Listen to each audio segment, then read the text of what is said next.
You're not half the woman my mother is. The words from my daughter-in-law Valerie sliced through the air that evening as I served the dessert I'd made with so much love. A profound silence fell over the dining room. My heart pounded in my chest. Without thinking, I pushed my chair back and replied, "Then she can start paying your rent." My son Robert went completely pale. "Rent? What rent?" he yelled, his eyes wide. At that moment, I knew my life was about to change forever, and this revelation was just the beginning of a story no one saw coming. My name is Shirley. I'm 70 years old, and on that night, I discovered that a mother's unconditional love could become her greatest weakness. For 6 months, I had been secretly paying the $800 monthly rent for the apartment where Robert and Valerie lived. I believed it was my duty to help my son through his financial struggles. I never imagined that while I was sacrificing my life savings, they saw me as a burden, as someone inferior they could humiliate without consequence. It had all started 6 months earlier when Robert came to my house, tears in his eyes, explaining that he had lost his job and they couldn't afford their rent. "Mom, it'll only be for a few months until I find something," he'd said, with that broken voice that always disarmed me. Like any mother who loves her child, I didn't hesitate for a second. I dipped into my savings, the money I'd saved penny by penny over the years working as a seamstress, and started paying their rent without Valerie's knowledge. "It's our secret, Mom," Robert had pleaded. "I don't want Valerie to feel bad about depending on you." How naive I was to believe he was protecting his wife's pride when he was actually protecting his own image as a provider. While I was counting every dollar to help them, they lived as if nothing had changed, going out to dinner, buying new clothes, and planning vacations I knew they couldn't afford. Dinner that night had been special. I'd spent all day cooking his favorite meal: chicken with mushroom sauce, rice with vegetables, and that vanilla pudding he'd loved since he was a little boy. The table was set perfectly, with the crystal glasses I'd inherited from my mother and the silver cutlery I only used on special occasions. Valerie arrived in an elegant red dress and shoes that probably cost more than my monthly grocery bill. From the moment they walked in, I noticed a different vibe. Valerie had that forced smile I knew so well, the one she used when she was about to do something unpleasant. Robert seemed nervous, avoiding my gaze and constantly fidgeting with his phone. During dinner, the conversation was tense. Valerie criticized everything: the food's temperature, my home's decor, even the air freshener scent in the living room. "Shirley, don't you think it's time you freshen this place up a bit?" she had commented with that condescending tone that so annoyed me. "My mom's house is so much more modern. She has those trendy minimalist pieces." I smiled, trying to maintain harmony, but inside, I felt my irritation mounting. I'd lived in that house for 30 years. Every object held a memory. Every corner told a story. When it was time for dessert, I thought we could finally enjoy a pleasant moment. I'd made the pudding with such care, remembering how Robert used to devour it as a child, telling me I was the best cook in the world. But instead of gratitude, I received those words that pierced my soul like thorns. "You're not half the woman my mother is." The impact of those words was like a slap to the face. I froze with the pudding spoon suspended in midair, feeling a lump of emotion swell in my throat. Valerie looked at me with a cruel smile, as if she'd been waiting all night for the perfect moment to hurt me. Robert lowered his head, avoiding my eyes. In that instant, I knew he had been in on his wife's plan. "Excuse me?" I managed to choke out, my voice trembling, though I knew I'd heard her perfectly. Valerie leaned back in her chair with a false elegance, as if she were the owner of my house, and repeated the words with even greater cruelty. "You heard me, Shirley. My mother is a successful, independent woman who built her own empire. She's never needed anyone. She has her own company, her beach house in Florida, her trips to Europe. Well, you just know how to cook and sew. Each word hammered at my heart. I thought of all the years I'd worked from 5 in the morning until 11 at night, sewing dresses for Sweet 16 parties, altering suits for grooms, embroidering tablecloths for other people's weddings, while I never had the chance to plan my own. I remembered the sleepless nights when Robert was small and had a fever, how I sold my few pieces of jewelry to pay for his college tuition, and how I worked double shifts so he could have everything he needed. "Valerie, please," Robert muttered weakly, without the strength to truly defend me. Those 2 words were worse than silence because they confirmed that he agreed with his wife, that he had been part of this planned humiliation. My son, the same boy who once told me I was his hero, was now allowing me to be treated like a servant in my own home. "No, Robert, let me finish," Valerie continued in that high-pitched voice she used when she wanted to sound superior. "Your mother needs to hear the truth. My mother would never have allowed her son to live in this mediocrity." She made a dismissive gesture, pointing at my dining room, where so many beautiful memories were held. "She would have helped us get something better. She wouldn't have kept us in poverty with her false kindness." It was at that moment that something inside me snapped.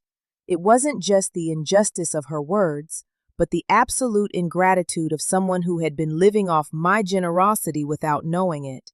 For 6 months, I had been the one paying for the roof over their arrogant heads.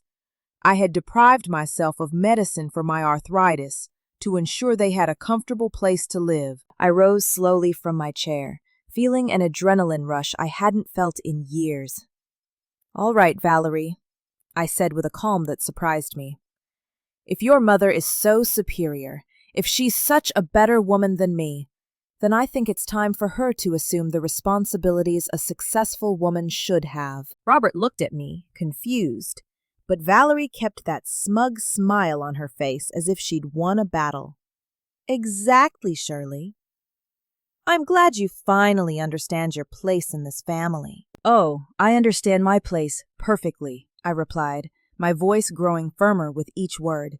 "And my place no longer includes paying the $900 a month for your apartment at 420 Hamilton Street, Unit 3.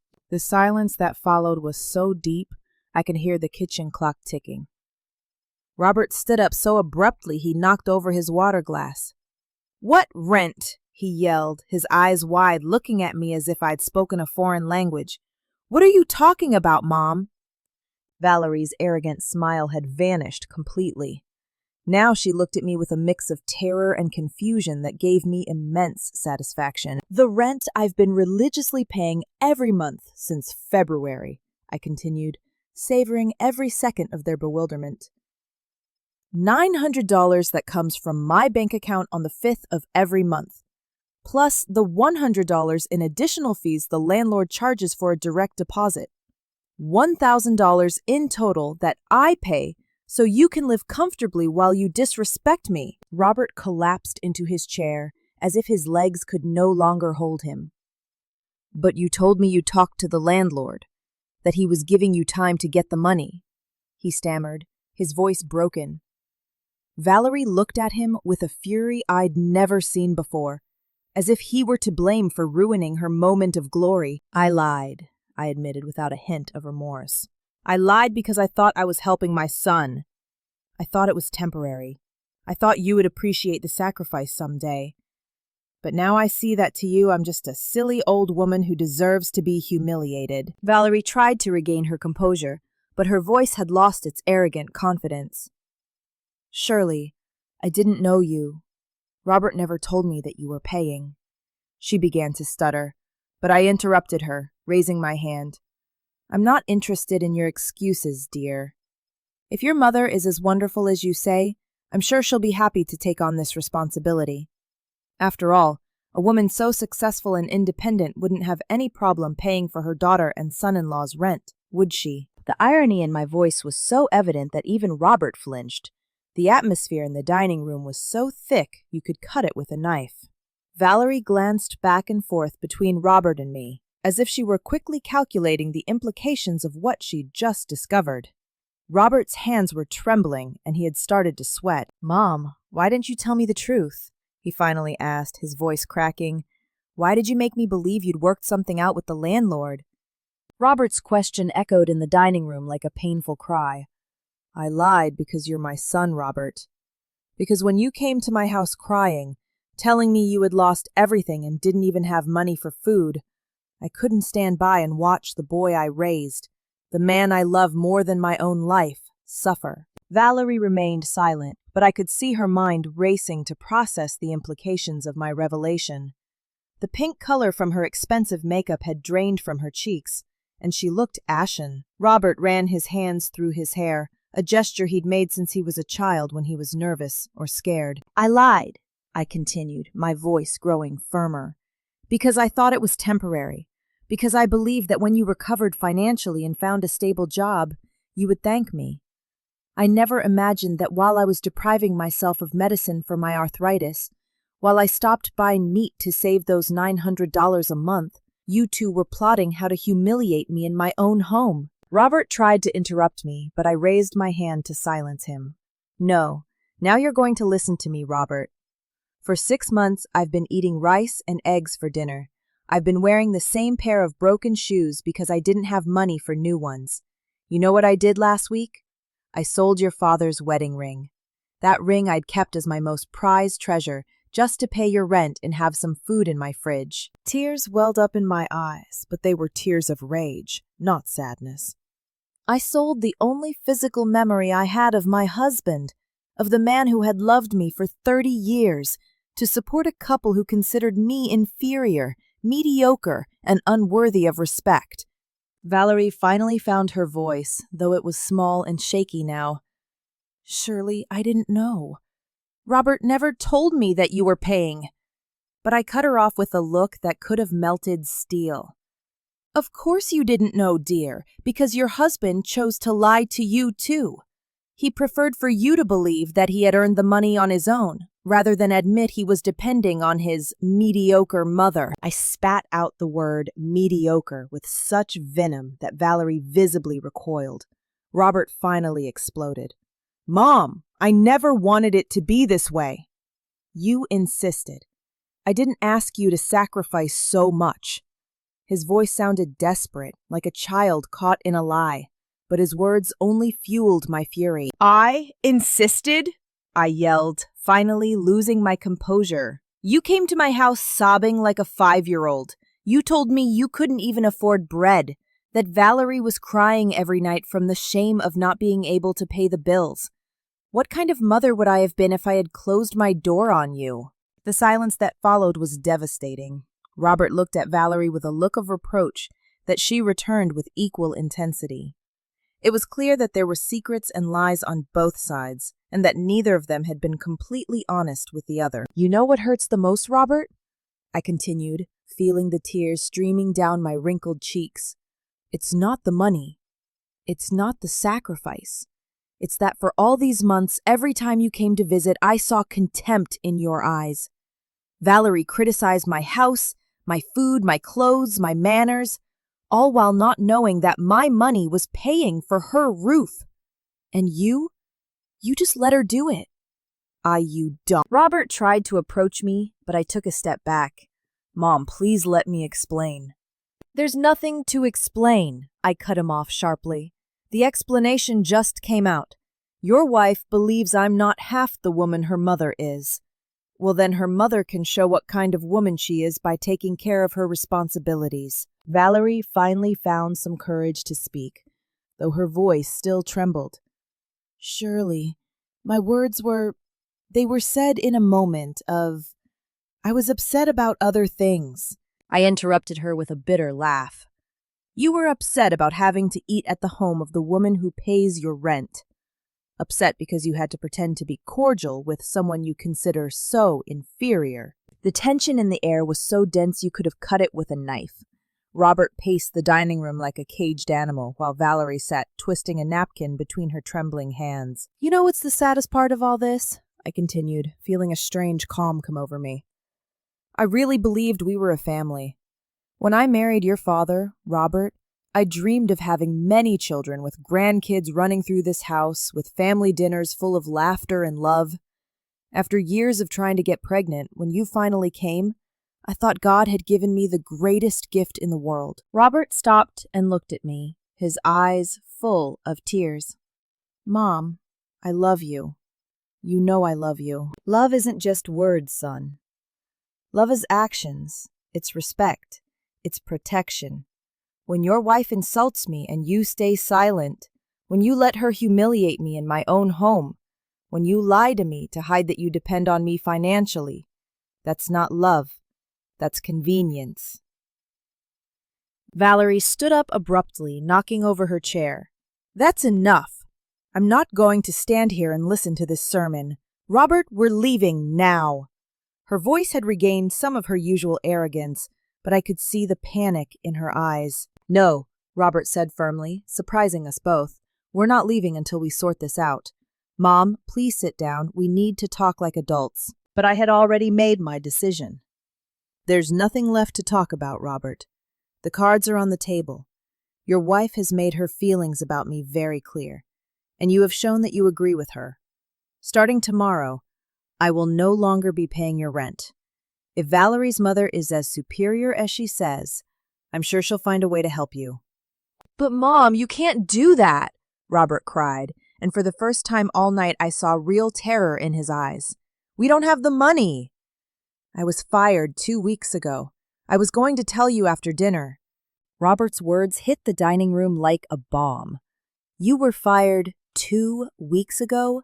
I repeated slowly, a new wave of betrayal washing over me. "And you didn't tell me anything. You allowed your wife to humiliate me, knowing that you were completely dependent on me." My voice broke on the last word, not from sadness, but from a rage so profound that my hands were shaking. Valerie turned to Robert, her eyes blazing with fury.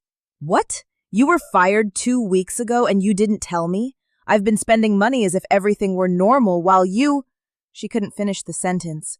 She put her hands over her face and began sobbing dramatically, like an actress in a soap opera. "Valerie, please let me explain," Robert began, but she cut him off with a gasp.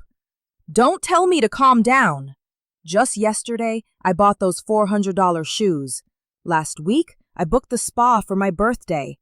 Robert, we're broke, and you let me spend like an idiot." Her tears had completely ruined her makeup, and now she looked exactly like what she was, a desperate and terrified woman. I watched the surreal scene, feeling a strange mix of satisfaction and pain. For months, I had carried the weight of supporting this couple, and now they were finally facing the reality of their situation. Robert looked defeated, his shoulders slumped and his face in his hands. "You know what's the most pathetic part of all this, Robert?" I said with a calm that surprised me. "Even now, after discovering that you've been lying to me and humiliating me, my first instinct is to ask if you need help. That's what a mother does, son. That's what unconditional love does." Robert looked up at me, and for a moment I saw the little boy who used to run to me when he had nightmares. "Mom, I lost my job because I was late 3 times in a row. Valerie had been sick and I had to take care of her, take her to the doctor." Valerie cut him off with a murderous look. "I wasn't sick. I had appointments with my dermatologist for my beauty treatments. Don't use me as an excuse for your irresponsibility." The mask had fallen completely. The elegant, superior woman who had arrived at my house had disappeared, revealing someone vulgar and desperate. "Beauty treatments?" I asked in disbelief. "Are you telling me my son lost his job because he had to take you to beauty treatments while I sold my jewelry to pay for your roof?" A laugh so bitter it scared me escaped my throat. Robert approached me, his hands outstretched in a pleading gesture. "Mom, please. I know I made mistakes. I know I failed you, but you can't abandon us now. We have nowhere to go. Valerie's parents are in Europe." And Valerie interrupted him again. "My parents aren't in Europe.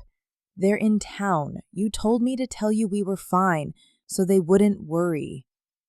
One lie after another was being peeled back like the layers of a rotten onion. "And how many jobs have you lost, Robert?" I asked in a voice so low I could barely hear it. "How many times have you lied to me?" The silence that followed was deafening. Robert couldn't look me in the eyes, and Valerie had started to sob again, but this time it was more genuine, as if she had finally understood the magnitude of their situation. 3 jobs in the last 2 years, Robert finally admitted, his voice broken. I always found excuses. I always told you it was temporary, that companies were downsizing. He paused and looked at me with those eyes that were once my whole world. Mom, I have a problem. I think I have a real problem. For the first time all night, I felt something akin to compassion. My son wasn't just a liar. He was someone who needed professional help. But compassion didn't erase the betrayal. It didn't heal the wounds his words and his wife's words had opened in my heart. Robert, I said slowly, admitting you have a problem is the first step, but I can't keep being your safety net while you do nothing to change. I can't keep sacrificing my well-being to maintain a life based on lies. Valerie stood up abruptly, wiping her tears with the sleeve of her red dress. This is ridiculous, Shirley. You're his mother. Mothers don't abandon their children.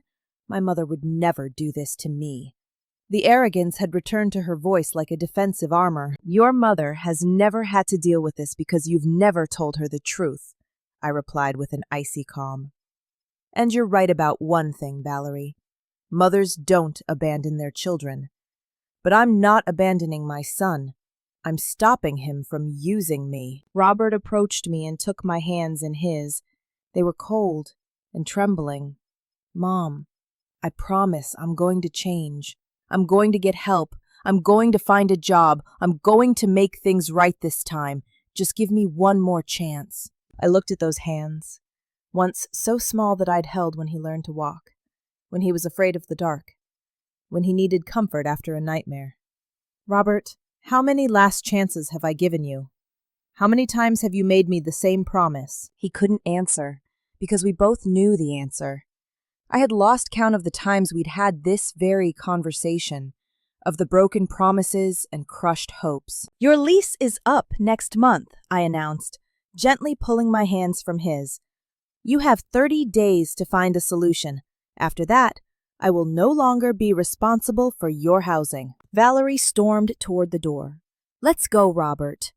I'm not staying here to be humiliated by a woman who doesn't understand what family means. But Robert didn't move.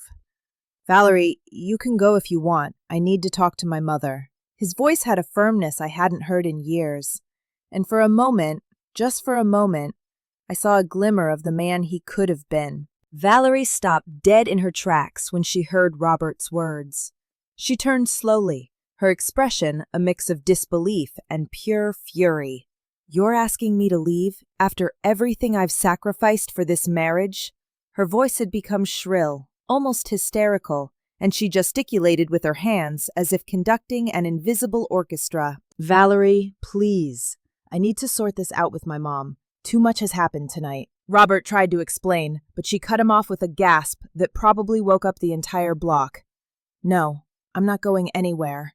If you're going to grovel like a dog in front of your mother, you're going to do it with me here. She crossed her arms and planted herself firmly in the center of my dining room like a statue of stubbornness. Besides, this conversation affects me directly. If she stops paying our rent, where are we going to live? In a homeless shelter? I watched the scene with a mix of fascination and horror. In a single night, I had seen the perfect facade this couple had built crumble, revealing the lies they had been weaving for months. It was like watching a car crash in slow motion. Terrible, but impossible to look away from. Valerie, I said finally, I think you've said enough for one night. You've made it very clear what you think of me, and I've been equally clear about what I think of the two of you. There's not much more to discuss. Yes, there is much more to discuss, she shrieked, her face as red as her dress. You can't ruin our lives just because you were offended by a comment. Families forgive. Families support each other. The hypocrisy of her words struck me like a slap. Families support each other, I repeated slowly. Do you mean the way you've supported me tonight? Or the way Robert has supported me by lying about his employment? Or maybe you mean the way you've supported me, by letting me sacrifice my savings while you live like nothing's wrong." Robert sat down heavily in one of the dining chairs, his head in his hands. "Mom, I know we've made terrible mistakes. I know we've hurt you in unforgivable ways. But if you turn your back on us now, we literally have nowhere to go." "That's not my problem," I replied, the words coming out with a harshness that surprised even myself.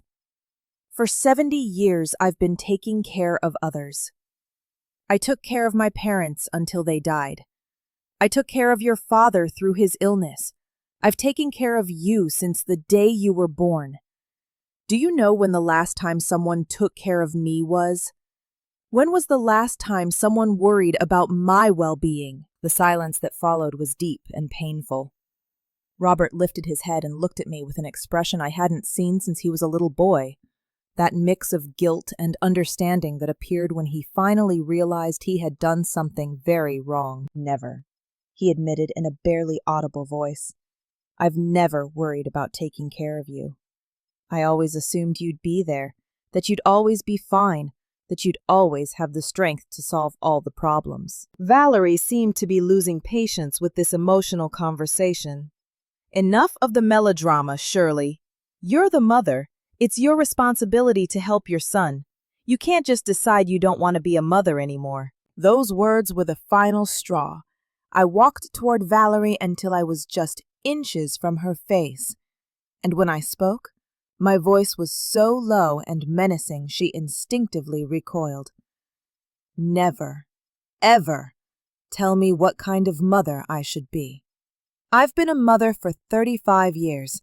I've sacrificed my youth, my dreams, my opportunities, my money, my health, everything for my son.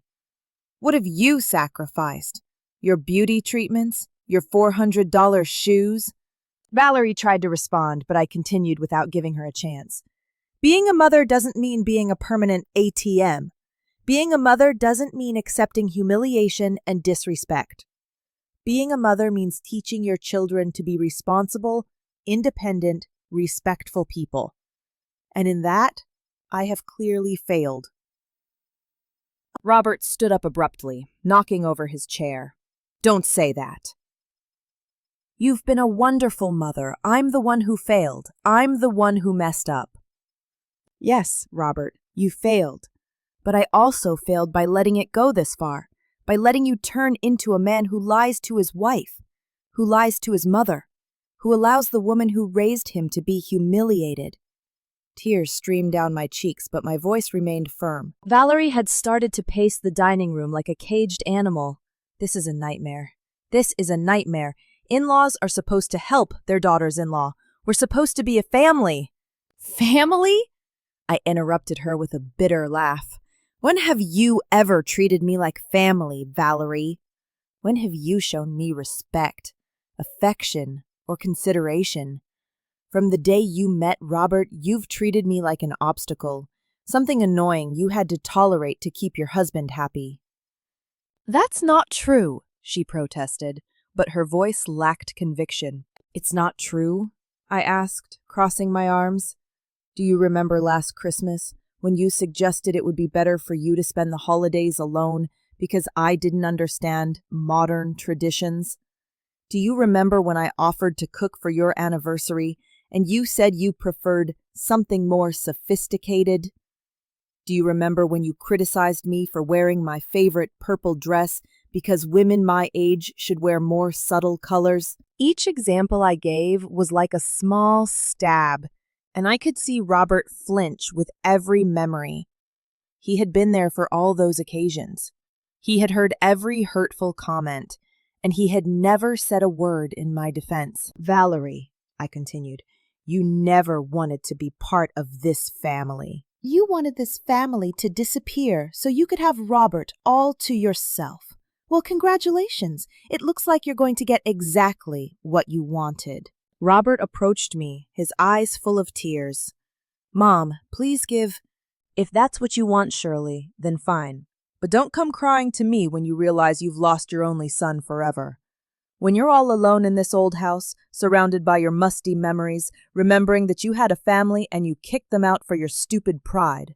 Her words were designed to wound me, to make me feel guilty, to break my resolve. And for a moment, they almost worked. The image of being alone in this house, without visits, without phone calls, without anyone who needed me, was terrifying. Valerie's words echoed in the dining room like a curse, aimed directly at my greatest fear, loneliness. For a moment, the picture she had painted took hold of my mind. I saw myself in this empty house, without the laughter of grandchildren who never came, without Sunday phone calls, without anyone to remember my birthday. The silence between us was sticky, and I could feel Robert watching me, waiting for my resolve to break. But then, something extraordinary happened. Instead of feeling panic or despair, I felt a deep and liberating calm. "You know what, Valerie?" I said slowly, savoring each word. "I'd rather be alone and at peace than accompanied and humiliated. I prefer my musty memories of a happy marriage and years of honest work to living a life of new memories built on lies and disrespect." Valerie blinked a few times as if she hadn't expected that response. Robert's mouth fell open. He was slowly processing that his last emotional blackmail card had failed completely. "Besides," I continued, feeling a new energy coursing through me, "I'm not going to be as alone as you think. Just yesterday, I got a call that changed everything. But you two were so busy plotting how to humiliate me tonight that I didn't get to tell you. Michael Jenkins called." The name landed in the dining room like a nuclear bomb. Robert froze, and for the first time all night, Valerie was completely speechless. Michael had been my boyfriend in college, the man I had planned to marry before I met Robert's father. He was an ambitious, intelligent man who had decided to move to America to seek better opportunities when I chose to stay behind and start a family. "Michael Jenkins?" Robert murmured, his voice trembling. "The Michael from the photos? Your college boyfriend?" "Wait." I nodded slowly, enjoying the expression of utter shock on their faces. "The one and only."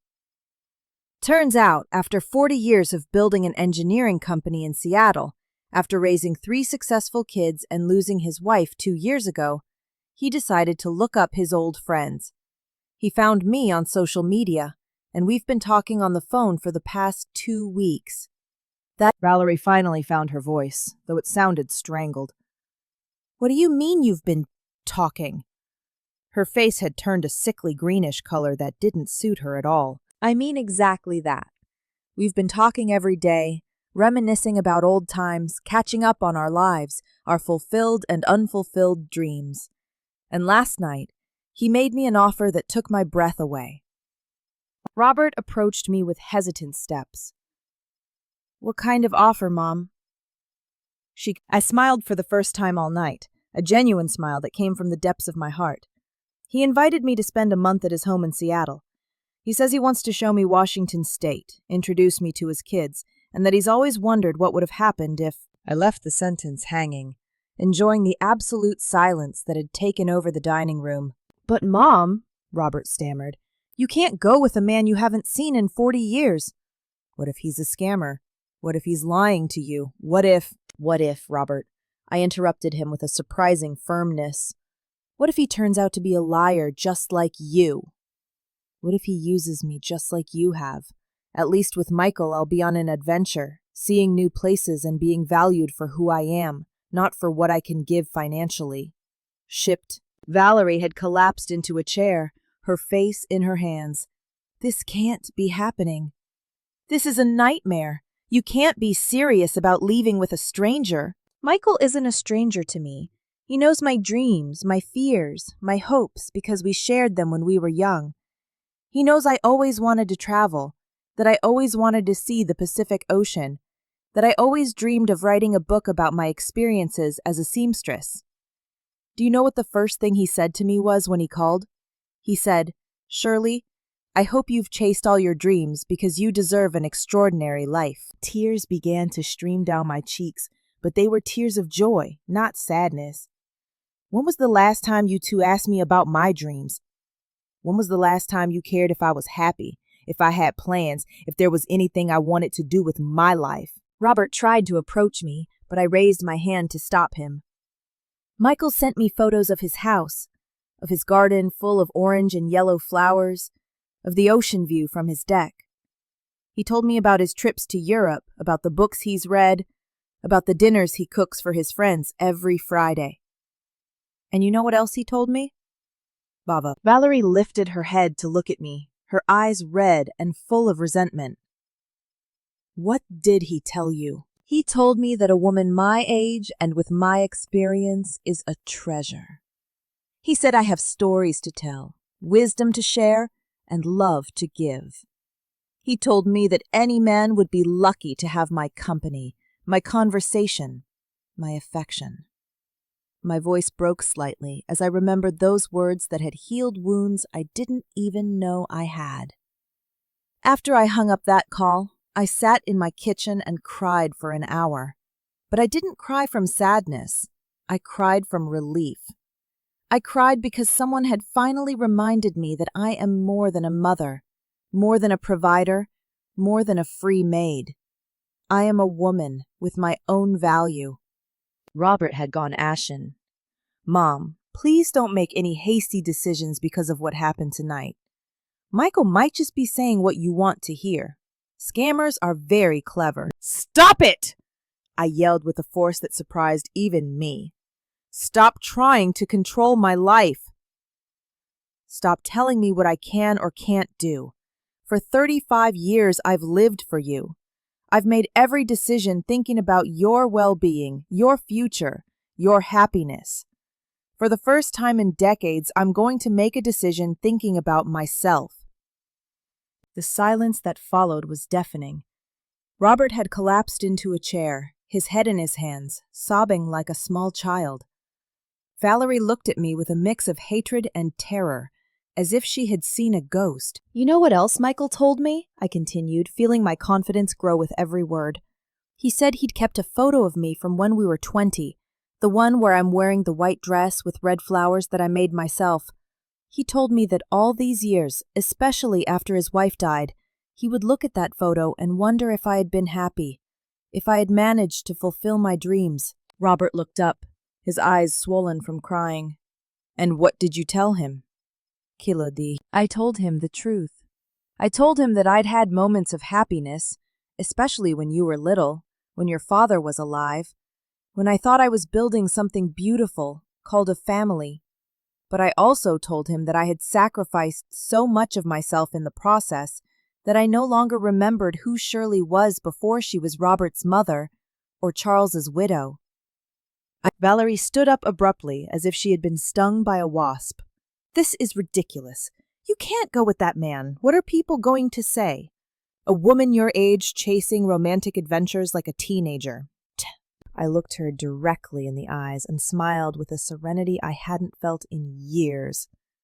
Valerie, my dear, after tonight, what people think is the last thing I care about. After all, if my own family considers me inferior and mediocre, what does the opinion of strangers matter? Robert finally found the strength to speak. Mom, if you really want to meet Michael, if you really want to travel, we could support you. Just don't do it out of spite. Don't ruin your life just to punish us. Ruin my life? I repeated in disbelief. Robert, don't you understand? This isn't a decision made out of spite. This is a decision for survival. For the first time in decades, someone is offering me a chance to be happy, to be valued, to be loved for who I am, not for what I can give. I walked to the dining room window and looked outside at the street where I had lived for so many years, where I had raised my son, where I had buried so many dreams. Tomorrow, I'm going to call Michael and accept his invitation. I'm going to buy a plane ticket, pack a suitcase with my best dresses, and find out if it's still possible to be happy at 70. The weeks that followed that dinner were the strangest of my life. Robert tried to call me every day for the first week, leaving desperate messages on my answering machine. I told him about my years of sewing, about the wedding dresses I had created, about the stories each client had shared with me. It was strange and wonderful to feel interesting again, to feel that someone valued my experiences and memories. "Shirley," he said to me during one of our late-night calls, "I've been thinking about you for 40 years. When I married my wife, when my kids were born, when I built my company, there was always a part of me that wondered what would have happened if I had been brave enough to ask you to come to America with me." His words filled me with a warmth I hadn't felt in decades. "Michael, I thought about you many times too, especially when things were tough, when your father was sick, when Robert started having problems. I wondered what my life would have been like if I had gotten on that plane with you." "Well," he replied with that deep laugh I remembered perfectly, "it's never too late to find out, is it?" The plane ticket lay on my nightstand, real and tangible, like a promise of freedom. Departure, March 15th. Destination, Seattle, Washington. Michael had insisted on paying for the ticket, but I had refused his offer. "This is my decision, my adventure," I had told him. "I want to pay for it with my own money." The money I had saved for months by depriving myself of medicine and decent food. Money I would now use for something that would make me happy for the first time in years. 3 days before my trip, Robert showed up at my door. He looked terrible, gaunt, with deep circles under his eyes, his clothes wrinkled as if he had slept in them. "Mom, please, we need to talk," he said in a broken voice that, despite everything, broke my heart. I let him in but kept my emotional distance. "Where's Valerie?" I asked as I made coffee in my small kitchen. "At her parents' house," he replied, sitting down heavily on my kitchen chair. "She left a week ago. She says she can't be with me if I don't have a job, if I can't maintain the lifestyle she deserves." He laughed bitterly. "Turns out her superior mother isn't so superior when it comes to helping out financially. They told her to fend for herself." I felt a pang of satisfaction that wasn't particularly noble, but which I couldn't help. "So, what are you going to do now?" "I've been desperately looking for work. I've applied everywhere, Mom. Offices, restaurants, stores, construction, anything. I'm willing to do anything." He looked up at me and I saw something in his eyes I hadn't seen in years. Genuine humility. "I've also been going to therapy. I found a community center that offers free services." "I'm glad to hear that, Robert," I said, and I meant it. "That's a big step." The therapist helped me understand a lot of things about myself that I didn't want to see.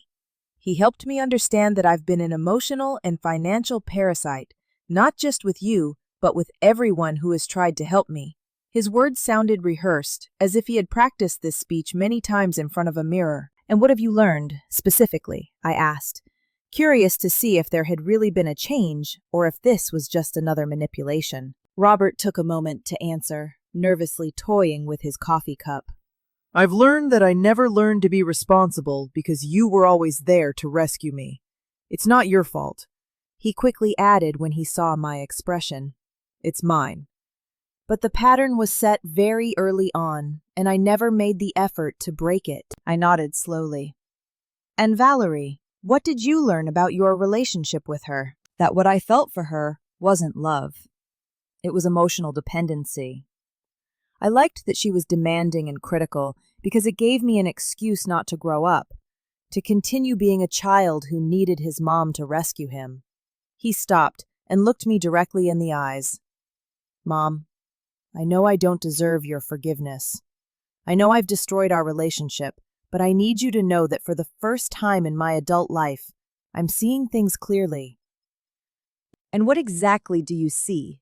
I asked carefully. "I see a 70-year-old woman who sacrificed her entire life for a son who never appreciated it. I see a woman who worked her hands to the bone to give me an education and opportunities that I wasted. I see a woman who deserves to be happy, who deserves to be valued, who deserves to chase her own dreams after decades of chasing mine." His words moved me, but they also made me cautious. "Robert, I'm glad to hear you're reflecting on these things, but words are easy. Real change takes time and consistent action. I know, he said, nodding vigorously, and I'm not here to ask you to cancel your trip. I'm not here to ask for money or help. I'm here to tell you that I'm going to show you with actions that I can change, even if you're no longer here to see it. What do you mean by that? Robert stood up and started pacing my small kitchen. I got a job at a cleaning company. It's night work, and the pay is low, but it's honest. And it allows me to live in a small room I rented downtown. I'm also taking online classes to get a certification in accounting. I looked at him in genuine surprise. When did you decide to do all this? The night after our dinner. When I got home and Valerie started yelling at me for ruining our financial situation, something inside me just snapped. I realized I was 35 years old and had never been responsible for my own life, not for a single day. He sat down again and took my hands in his. Mom, I want you to go to Seattle. I want you to meet Michael, to see the ocean, to write that book you've always wanted to write. I want you to be happy, even if it means I'm no longer part of your life. For the first time since the night of the dinner, I felt like I was talking to my real son, not the manipulative, dependent version I had known for so many years. Robert, you're always going to be a part of my life. You're my son, and you always will be. But I need you to understand that our relationship can't stay the same. I understand completely, he said firmly. And I want you to know that I'm going to work on becoming the kind of son you can be proud of, even if it takes years, even if by then it's too late to repair our relationship. We sat in silence for several minutes, each lost in our own thoughts. Finally, Robert spoke again. Will you tell me about Michael? What was he like when you were young? An involuntary smile spread across my face. He was brilliant, ambitious, gentle. He had a way of making me feel like the most interesting woman in the world. When we talked, he would focus entirely on me, as if my words were the most important thing he had ever heard. Why didn't you go with him when he moved to America? Because I was afraid, I admitted. Afraid of leaving everything I knew, afraid of failing, afraid of not being good enough for him. And then I met your father, and he represented security, stability, a predictable life. I paused. I don't regret choosing your father. He was a good man, and we had beautiful moments. But now I have a second chance to find out what would have happened if I had been braver. Robert nodded slowly. Do you think Michael has really thought about you all these years? Or do you think he's idealizing the past, too? Robert's question made me think deeply. You know, Robert, I've asked myself that same question every night since Michael contacted me. Is what he feels real? Or are we just two old people idealizing a youthful love? I stood up and walked to the window, watching the garden where I had planted roses so many years ago. But then I realized that it doesn't matter. What do you mean it doesn't matter? Robert asked, genuinely curious. It doesn't matter if what we feel is nostalgia, idealization, or true love.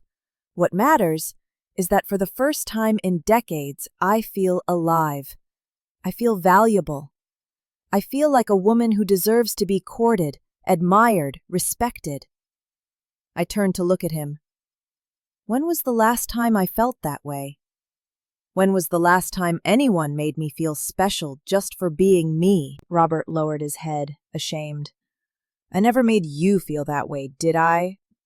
I always took you for granted, something that would always be available no matter how I treated you. Exactly. And it wasn't just you, Robert. Your father, too. Toward the end of our marriage, he started to see me only as the woman who cooked, cleaned, and took care of him when he was sick. I stopped being Shirley and became just Charles's wife, and then just Robert's mother. At that moment, my phone rang. It was Michael calling at the time we had agreed on, as always. I looked at Robert, who nodded, indicating I should answer. "Hello, beautiful," Michael's voice said through the phone, and I immediately felt that familiar warmth spreading through my chest.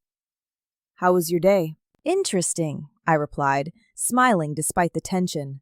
"My son is here, Robert. Would you like to say hello to Michael?" Robert froze for a moment, but then slowly nodded. I put the phone on speaker. Michael, I'd like you to meet Robert, my son. Robert, this is Michael Jenkins. Hello, Robert. Yes, sir. It is complicated, but I'm starting to understand that my mother deserves to be happy, even if that means big changes in our lives. That's a very mature response, Michael replied with approval. I'll tell you something, Robert. I have 3 kids, all adults, and it took them years to understand that their parents are complete people with their own needs and desires, not just eternal providers of support and resources. Robert looked at me in surprise. It was clear he hadn't expected Michael to be so direct, yet so understanding at the same time. Mr. Jenkins, Robert continued, can I ask you what your intentions are with my mother?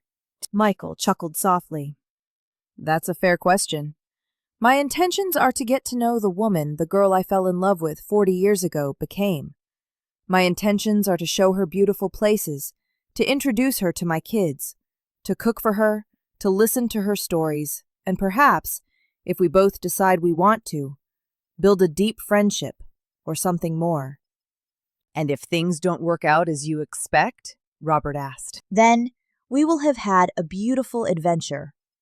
We will have closed a chapter that was left open for decades, and your mother will have had a well-deserved vacation in Washington. There's no pressure, Robert.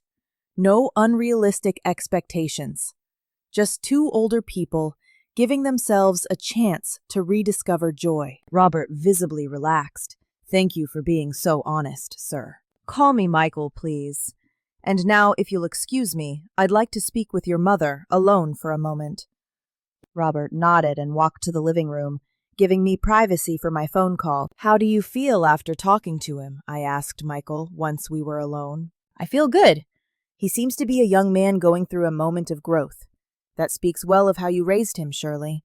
Children who never face difficulties never learn to be resilient. His words reassured me more than I expected. Michael, are you sure you want to involve yourself in your peaceful life with a woman who has so much family drama? Shirley, my dear, we all have family drama at our age.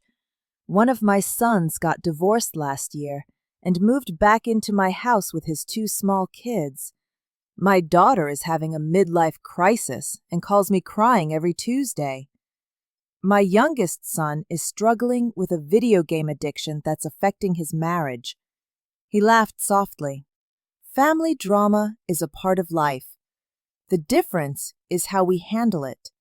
And you're handling it with clear boundaries, with firm love, and by always remembering that your kids are adults responsible for their own decisions and consequences. That's something you seem to be learning to do as well. After hanging up with Michael, Robert and I continued talking late into the night. He told me more details about his therapy, about how he was learning to identify behavioral patterns he had repeated for years without realizing it. You know what was the hardest thing to accept in therapy? He asked me as we drank a second cup of coffee. What? Could you? That it wasn't just that I was lazy or immature. It was that I had developed an emotional addiction to being rescued. Every time someone solved a problem for me, every time I was given money or pulled out of a tight spot, I felt a kind of euphoric relief. It was like a drug. His words hit me hard. And how are you supposed to break that addiction? By facing the consequences of my actions without seeking rescue. When I lost my last job, my first instinct was to come running to you with a sad story. But this time, instead, I slept in my car for 3 days until I got the cleaning job. You slept in your car? I asked with automatic maternal concern. Yes, and it was one of the most important experiences of my life. For the first time, I truly understood what it means to not have a safety net, what it means for my actions to have real consequences. He looked me directly in the eyes. Mom, during those 3 nights, I thought a lot about you. I thought about all the times you had to choose between your needs and mine, and you always chose mine. That's what mothers do, Robert. No, Mom. That's what mothers who haven't learned to set healthy boundaries do, And that's what children who have never learned to be responsible adults do. He leaned forward. The therapist helped me understand that by constantly rescuing me, you were unintentionally depriving me of the opportunity to grow. His words hurt me, but they also freed me. For years, I had felt guilty every time I considered saying no to Robert, every time I thought about putting my needs first. Now I understood that my generosity had actually been a way of controlling him, of keeping him dependent on me. So what happens now? I asked softly. Now I'm going to prove, first to myself and then to you, that I can be a responsible adult. I'm going to pay my own bills. I'm going to make my own decisions. I'm going to face my own problems. And when you come back from Seattle, if you decide to come back, I'm going to be a son you can be proud of. And if I decide to stay in Seattle? Robert smiled, and for the first time in years, I saw genuine joy in his smile instead of manipulation. Then I'll be happy for you. I'll visit you when I can. I'll call you every week, and I'll live my own life, knowing that my mother is finally living hers. The day of my departure dawned with a clear sky and a gentle breeze that seemed to whisper promises of adventures to come. Robert arrived early to take me to the airport, and for the first time in years there was no tension between us. He had brought flowers, a small bouquet of white daisies that I knew were my favorite, and a sealed letter. "Don't open it until you're on the plane," he said with a shy smile. "It's something I needed to say to you, but it's easier for me to write than to speak." During the drive to the airport, we talked about everyday things, the weather, the news, his plans for the week. It was a normal conversation between a mother and son, something we hadn't had in years. There were no pleas, no drama, no guilt. Just a quiet conversation between two adults who loved each other, but finally understood healthy boundaries. "Mom," he said when we arrived at the airport, "I want you to know that no matter what happens in Seattle, this has already been worth it." What do you mean? Seeing you like this, excited, nervous, happy, I haven't seen you shine this way in years. He helped me take my suitcase out of the car, a suitcase I had carefully packed with my best dresses, including a new coral pink one I had bought especially for this trip. At the airport, Robert walked me to the security gate. When it was time to say goodbye, we hugged with an intensity we hadn't shared since he was a little boy. "I love you, Mom," he whispered in my ear. "Have fun. Fall in love. Be happy. You deserve it more than anyone in the world. 2 days is a really tough." I love you too, son, and I'm proud of the man you're becoming. Once on the plane, I opened Robert's letter with trembling hands. His handwriting, which had always been messy, looked more mature, more careful. "Mom," it began, "during these past few days, I've been thinking about all the times you were a hero without me noticing. When you worked double shifts to pay for my school books, when you sold your new sewing machine to buy me a bicycle, when you pretended not to be hungry so I could eat more, when you stayed up all night taking care of me when I was sick. All those moments of silent love that I took for granted. Now I understand that being a mother doesn't mean sacrificing yourself until you disappear. It means loving enough to teach independence. It means being brave enough to let go when it's time. Thank you for finally loving me enough to let me grow up. Fly high, Mom, literally and figuratively. With all my love and respect, Robert. P.S. Michael is a lucky man to be meeting the most extraordinary woman in the world." Tears streamed down my cheeks as I put the letter back in my purse. Through the plane window, I could see the clouds stretching out to infinity, and for the first time in decades, I felt that my future was just as infinite. Michael was waiting for me at the Seattle airport with a bouquet of yellow roses and a smile I recognized immediately, even though he had more wrinkles and his hair was completely white. When he saw me, his face lit up with the same joy I remembered from our college days. "Shirley," he said when we hugged, "you're even more beautiful than I remembered." The days that followed were like living in a dream. Michael took me to see the Pacific coast, where for the first time in my life, I could see the ocean stretching out to the horizon.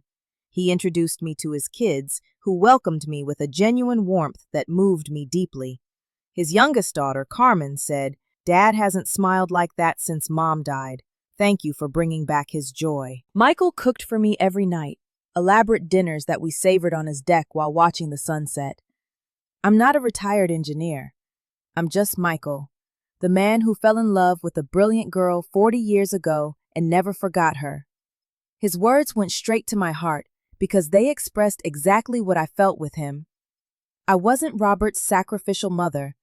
I wasn't Charles's widow. I wasn't the tired seamstress. I was simply Shirley, a woman with stories to tell, dreams to chase, and love to give. At the end of my month in Seattle, Michael made me a proposal that changed my perspective on what was possible at 70. Shirley, I don't want this to end. I know it's crazy. I know we're just getting to know each other again after so many years, but I want you to consider moving to Seattle. Not to get married immediately, not to live together if you don't want to, but to give us the chance to build something beautiful at this stage of our lives. My first instinct was to think of all the reasons why it was impossible. My house, my few friends, my life in my hometown. But then I thought of Robert, of his letter, of his words about flying high. I thought of Valerie, who had probably never truly respected me. I thought of all the years I had lived for others, putting my own dreams on hold. What if things don't work out? I asked. Then we will have had a beautiful adventure. But surely, what if they do work out? What if, after a lifetime of putting others first, you finally have the opportunity to be completely happy? That night I called Robert to tell him about Michael's proposal. His response surprised me and filled me with pride. "Mom, are you happy with him?" "Yeah." "Happier than I've been in decades. He treats me well. He respects me. He makes me feel valuable every day." "Then stay. Build the life you deserve. I'll be fine. In fact, I'll be better knowing that you're finally living for yourself." 6 months later, I was packing my most cherished belongings in my old house, getting ready to move to Seattle permanently. Robert helped me with the entire process, demonstrating a maturity and responsibility that filled me with hope for his future. You know what the most ironic part of all this is? He said to me as we packed up the family photos. "What?" "That by letting you go, I feel like I've finally gotten you back. Not as the mother who constantly rescues me, but as the extraordinary woman you always were, but whom I never bothered to truly get to know." As I write this story from Michael's deck, watching the Pacific Ocean and waiting for him to come back from the market, where he's gone to buy ingredients for the dinner we will cook together, I reflect on all that has changed. Robert is successfully building his own life. He got a promotion at his job, moved to a better apartment, and is dating a woman who challenges him to be a better person instead of enabling his dependency. Valerie, he told me, married an older man who can maintain her lifestyle, which is probably for the best for everyone. And me? I finally learned that it's never too late to be happy. I learned that self-love isn't selfishness, but the foundation for being able to love others in a healthy way. I learned that a 70-year-old woman can have adventures, can fall in love, can start over. Michael and I got married last month in a small ceremony on the beach with his kids and Robert as witnesses. Robert cried throughout the entire ceremony, but they were tears of joy. "I never thought I'd see my mother marry for love," he told me afterward. "I always assumed your marriage to Dad had been just for convenience and family." Now, when I look back at that terrible night when Valerie humiliated me in my own home, I see it as the greatest gift I could have received. Because it was that humiliation that finally woke me up. It was that humiliation that showed me I deserved more. It was that humiliation that gave me the courage to chase the happiness I thought I had lost forever. And you? What would you do if life gave you a second chance to be completely happy? Would you have the courage to take it, no matter what others think? Because believe me, It's never too late to start over.